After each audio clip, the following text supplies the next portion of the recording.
장애인복지신문 제236호 제7면 기사입니다. 부천시 저소득층 한시생활지원 사업 추진. 부천시가 오는 27일부터 코로나19로 경제적 위기를 겪고 있는 저소득층 19,223가구에 한시생활지원금 총 114억 7천만 원을 부천페이로 지급한다.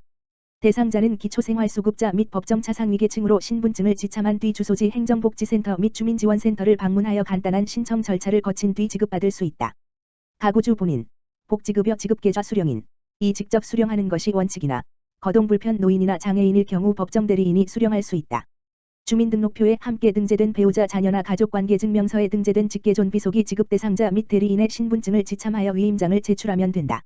단 4월 27일부터 5월 8일까지는 사회적 거리두기 동참 및 혼잡 예방을 위해 공적 마스크 구매 시 적용되는 오부제, 요일제와 같은 방법으로 지급한다. 가구주의 출생연도 끝자리를 기준으로 월요일 1과 6, 화요일 2와 7, 수요일 3과 8, 목요일 4와 9, 금요일 5와 0으로 해당하는 요일에 맞춰 주소지 관할 행정복지센터 및 주민지원센터를 방문하면 된다. 신청 시 내 개월분을 일괄 지급하며 기초생활수급자 중 생계급여 의료급여 시설수급자의 경우 1인 가구 52만 원, 2인 가구 88만 원, 3인 가구 114만 원, 4인 가구 140만 원을 지급받을 수 있다. 주거급여 교육급여 수급자 및 차상위계층은 1인 가구 40만 원, 2인 가구 68만 원, 3인 가구 88만 원, 4인 가구 108만 원을 지급받게 된다. 지급액은 부천페이 수령 후 일주일 뒤부터 가능하며 대형마트 백화점 유흥업소 10억 이상 매출 점포 타 시도 등은 사용이 제한된다. 시 관계자는 이번 사업이 저소득층의 코로나19 극복 및 지역경제 활성화에 큰 도움이 될 것으로 기대한다고 전했다. 부천시 코로나19 대응 청소년 온라인 화상상담 실시. 부천시는 지난 14일부터 청소년 상담복지센터와 함께 온라인 화상회의 플랫폼을 활용하여 지역 내 청소년에게 온라인 화상상담 서비스를 제공한다고 17일 밝혔다. 온라인 화상상담이란 심리상담 전문가와 실시간 온라인 1일 상담을 받을 수 있도록 하는 사업으로 시작하는 첫 주만 약 40명의 청소년과 보호자들이 신청하는 등 높은 관심과 반향을 불러일으키고 있다. 특히 비대면 서비스가 가능한 온라인의 특성을 이용해 안전하게 사회적 거리를 두며 상담을 받을 수 있도록 하였다. 이번 사업은 청소년들이 온라인 계약으로 대부분의 시간을 가정에서 보내며 겪게 되는 부모 자녀 갈등과 코로나19 장기화로 인한 정서적 스트레스 안정에 도움이 될 것으로 보인다. 이외에도 청소년 상담복지센터는 코로나19와 관련해 심리방역 사업을 적극적으로 추진하고 있다. 일상적인 고민 상담부터 가출폭력 등 위기상황 지원까지 원스톱 서비스를 제공하고 있으며 가정 내에서 청소년들이 스스로 마음을 돌보며 이 시기를 버틸 수 있도록 마음돌봄 지침서와 개인 방역 물품 등을 담은 마음돌봄 럭키박스를 발송하고 있다. 자세한 사항은 부천시 청소년 상담복지센터 홈페이지 http://www.쟁1318.55.kr/버컨/참조 또는 가만 전화기 지역번호 032-325-3002로 문의하면 된다. 부천시 송내역 물결표 사인 KTX 광명역 공공버스 13일부터 운행. 부천시가 4월 13일부터 송내역 남부에서 KTX 광명역까지 가장 빠르고 편안하게 운송하는 G8808번 공공버스를 운행한다. G8808번은 운행 적자로 폐선된 지 1년 6개월 만에 운행하는 버스로 시민들의 불편을 해소하기 위해 참여한 경기도형 준공영재 시범 사업에 선정되었다. 경기도형 준공영재 사업은 노선 입찰제 준공영재 모델로 버스 노선을 공공에서 소유하고 공정한 경쟁 입찰을 통해 버스 회사의 일정 기간 노선 운영권, 한정면허를 위탁하는 제도다.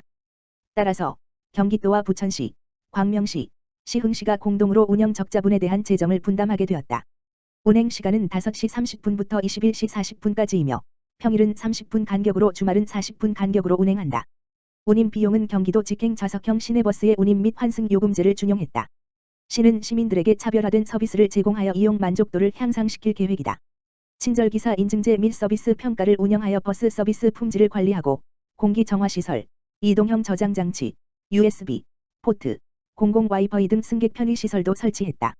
시 관계자는 이번 노선을 시작으로 빅데이터를 분석하여 수요가 많은 지역에 대한 경기도형 준공영재 버스를 신청하여 시민들이 불편함 없이 대중교통을 이용할 수 있도록 서비스를 확대해 나가겠다고 전했다.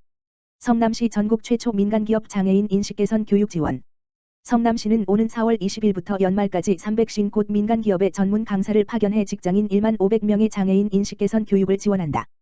법으로 의무화된 직장 내 장애인 인식 개선 교육을 지원하기는 성남시가 전국 243개 지방자치단체 가운데 처음이다. 성남시가 양성한 27명의 발달 신체 장애인이 전문 강사로 나선다. 교육 내용은 장애 유형과 장애인 근로자에 관한 예절, 직장 내 장애인 근로자의 인권, 장애인 고용과 직업 재활 성공 사례 등이다. 발달장애인 전문 연주단체 드림위즈 앙상블, 장애인 수제화 브랜드 아지오, 에지오의 제조사 등 전문 직업 모델도 소개한다. 교육된 성남시와 연세대학교가 협업 개발한 장애인 인식개선 교육자료 콘텐츠를 활용한다. 성남시는 강사 섭외나 강사료 지급에 관한 사업주의 부담을 덜어 장애인 인식개선 교육을 활성화하고 장애인 일자리를 창출할 목적으로 장애인을 강사로 양성해 이번 사업을 추진하게 됐다. 2018년 5월 29일 시행된 장애인 고용 촉진 및 직업재활법은 장애인에 관한 직장 내 편견을 없애 안정적 근무 여건을 조성하고 채용 기반을 마련하기 위해 직장 내에서 장애인 인식개선 교육을 의무화했다. 연 1회 이상 1시간 의무 교육을 이행하지 않으면 사업주에게 최대 300만 원 이하의 과태료가 부과된다. 성남시 관내 호텔과 해외 입국자 가족 안심 숙소 협약. 성남시는 코로나19 확산 방지를 위해 서머셋 센트럴 분당 호텔과 손잡고 해외 입국자 가족 안심 숙소를 운영한다. 해외 입국자 자가격리 의무화에 따라 가족 간 2차 감염을 차단하기 위한 조치다. 시는 4월 14일 오후 2시 시장 집무실에서 은수미 성남시장, 황대규 서머셋 센트럴 분당 호텔 총지배인이 참석한 가운데 안심 숙소 운영에 관한 업무 협약을 했다. 협약에 따라 호텔은 해외 입국자 가족에게 206호의 객실을 기존 숙박료보다 최대 75% 할인된 가격으로 제공한다.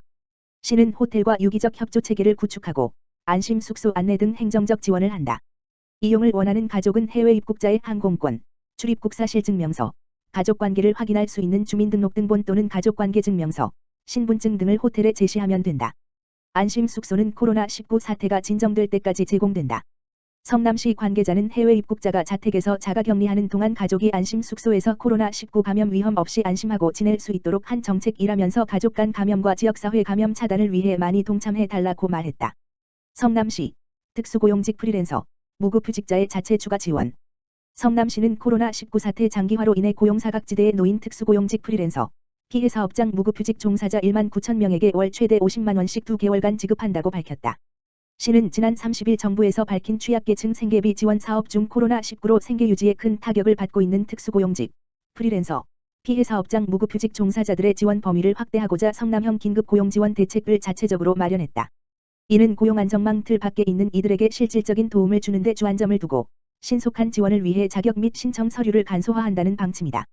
지원 대상은 코로나19 심각단계 2.23로 격상 이후 휴업 등의 사유로 5일 이상 노무를 제공하지 못한 특수고용직, 프리랜서 1만 2천 명과 50인 미만 휴업사업장의 무급휴직 종사자 7천 명이다. 이들에게 2만 5천 원, 월 최대 50만 원씩 최장 40일간, 2개월간, 계좌이체로 지급하며 특수고용직과 프리랜서엔 근로시간과 상관없이 정액 지급한다. 단, 기초생활보장수급자와 긴급생계비, 소상공인 경영안정비, 휴업수당, 고용유지지원금 및 보건복지부 긴급복지지원 중 프리랜서 지원금을 지원받는 대상자는 중복해 지원받을 수 없다.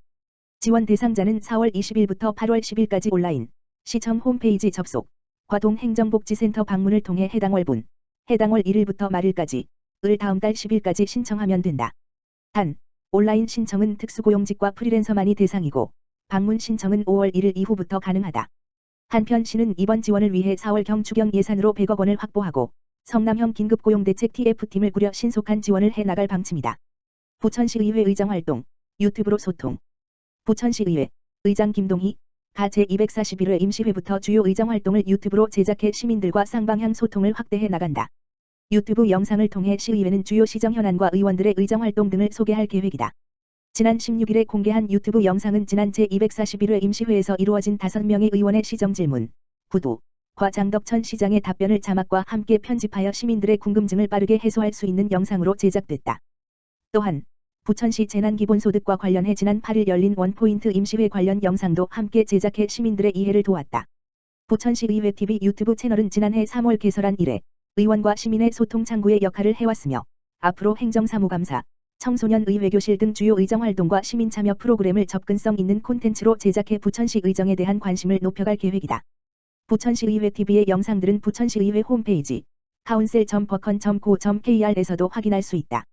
김동희 의장은 시의회가 어떤 일을 하고 있는지 시민들이 다양한 방법으로 파악할 수 있는 것이 중요하다면서 시민과의 소통이 무엇보다 중요하다는 생각으로 열린 의회를 만들 수 있도록 최선을 다하겠다고 말했다. 한편 부천시의회는 지난 연말 홈페이지 전면 개편에 이어 3월 임시회부터 본회의 시수어 통역 방송을 하는 등 다양한 방법으로 시민과의 소통을 강화하고 있다.